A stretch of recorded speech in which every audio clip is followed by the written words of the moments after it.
I'm Jack Pelton, and that position I hold here at EAA is Chairman and CEO. And when I think about EAA, it is probably our nation's largest organization of members that support grassroots aviation across this country. I've been involved in EAA since I was a little kid. My dad was a member of Chapter 1, and I used to go to the chapter meetings and fly-ins out there, so the history goes way back. In the role I'm currently in, it's been 7 years. The 50th anniversary of AirVenture here in Oshkosh, it actually goes on quite a bit beyond that, back in the Rockford days and Milwaukee days. It has become a very interesting part of our country, our culture, our aviation industry. So when you look at the 50 years that have happened, this is an event that has grown to be the world's largest convention, air show, gathering place for all things aviation. And it is truly unique. There is nothing like it in the world. And to think that it started as a small grassroots activity for some passionate home builders, and it has turned into essentially a mega event that represents all things aviation is truly remarkable.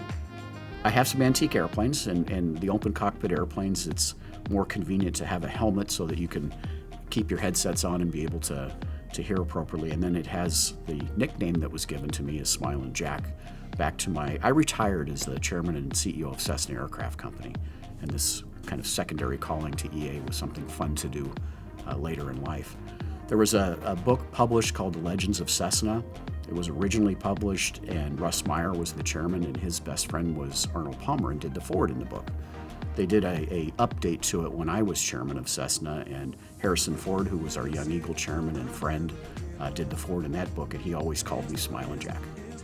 Our Young Eagle program really supports the mission that we have around education and trying to get young people into aviation, and it's supported by our other part of what makes us truly unique, which is the volunteerism that occurs. So across this country at our chapters, we have volunteers that use their time and their airplanes to be able to give young people rides in airplanes for their very first time, ages 8 through 17, I believe is the top age.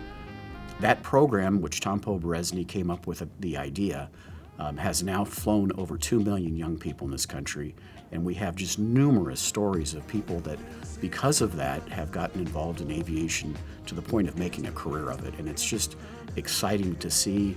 It's very fulfilling to our volunteers, and there is nothing else that can give a young person, free of charge, that experience to be able to go for their first flight in a small airplane.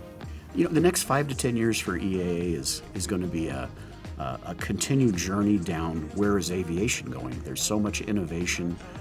There's so much we need to do to help protect our right to fly, to help preserve keeping the older airplanes in the air, to continue with the innovation and technology that's going into home-built airplanes that we're seeing every day.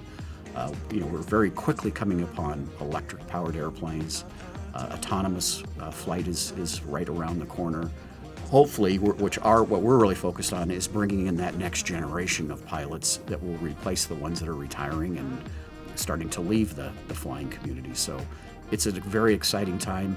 The future looks really bright because there is such a demand for pilots that's a place that we can bring people into general aviation. Whether they pursue a professional career or not doesn't matter. We just want them to be a part of our community and our culture.